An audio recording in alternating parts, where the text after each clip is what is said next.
বন্ধুরা, আমি চলে এসেছি মনীষ কিচেনে সন্ধ্যাবেলায়। আজকে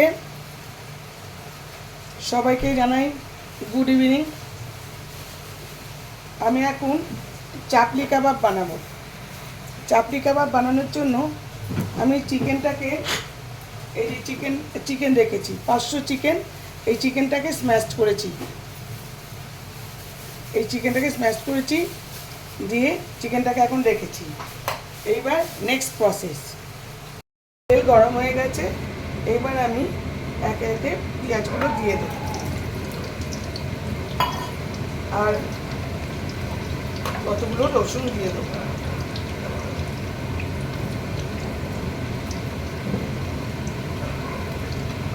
রসুন দিয়ে দিলাম, আদা দিতাম কিন্তু আদা বাটা আছে, সেজন্য আদাটা দিচ্ছি না। আর দেবো এই 1 মুঠো কাঁচা লঙ্কা। এবার একটুখানি এগুলোকে ভাজবো। লঙ্কা রসুন এই যেগুলো ভাজা হয়ে গেছে, এবার এগুলোকে ঠান্ডা করে বাটবো। ঠান্ডা করতে দেবো আগে, তারপরে বাটবো।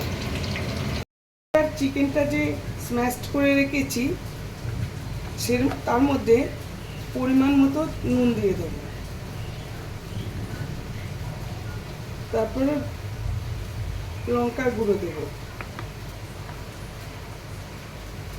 একটু হলুদ গুঁড়ো দেবো,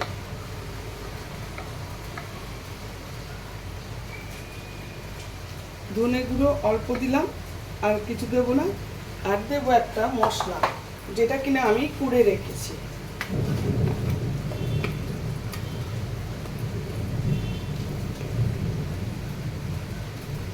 এই মশলাটা অল্প দিয়ে দিলাম। এটাই হচ্ছে এই চাপলি কাবাবের আসল মশলা। এবারে এটাকে আরও কিছু মেশাবো, দেখাচ্ছি। এরপরে আমি কতগুলো কাজু বাদাম আর কতগুলো আমন্ড বাদাম নিয়ে তেলে ভেজে নিচ্ছি, একটু লাল করে ভেজে নেব। সব বাটা হয়ে গেছে। এবার এর মধ্যে কিছুটা পিপার দেবো, পিপার দিলাম। আর দেবো একটুখানি আমচুর পাউডার, একদম সামান্য দেব, সামান্য আমচুর পাউডার দিলাম। আর এইটা, এই যে পেঁয়াজ, আদা, রসুন, কাজু বাদাম, কাঁচা লঙ্কা আর আমন্ড বাদাম মিক্সটা এর মধ্যে দিয়ে দিলাম।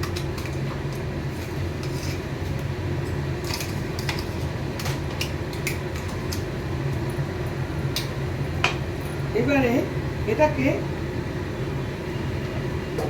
সব কিছু একসঙ্গে মাখাতে হবে। হ্যাঁ, আর একটু দিতে হবে আদা বাটা, যেটা আমি আদা বাটাটার কথা ভুলে গেছিলাম। এই যে আদা বাটাটাও দিয়ে দিলাম।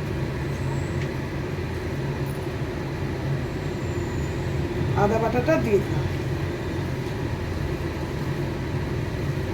দিয়ে ভালো করে এটাকে মাখাতে হবে খুব ভালো, মানে সব মশলা যাতে স্ম্যাশড হয়। এটার নাম চাপলি কাবাব। দেখো আমি কি করছি, তাহলেই বুঝতে পারবে। চিকেনের চাপলি কাবাব এইভাবে পুরোটা ভালো করে মাখাই। চারকোলকে আগুনে পোড়াবো, চারকোলটা আগুনে পুড়ছে, এই পুরোটা পুড়ে যাক, তারপরে নেক্সট প্রসেস।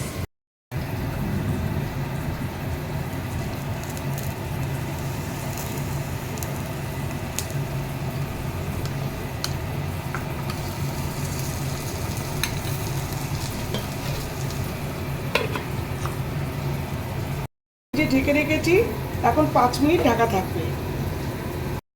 এই যে এটা হয়ে গেছে। এইবারে এখান থেকে নিয়ে এরমভাবে হাতে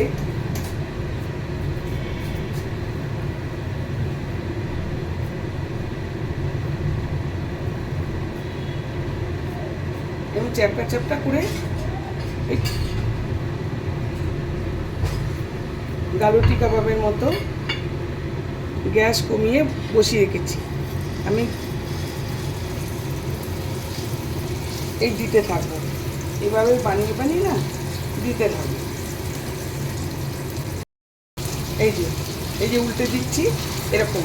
এটা কিন্তু বেশি ভাজা হবে না, বেশি ভাজা হলে শক্ত হবে। এটা কিন্তু একদম নরম নরম থাকে, সেটা তোমরাও জানো যে এগুলো যে নরম নরম থাকে।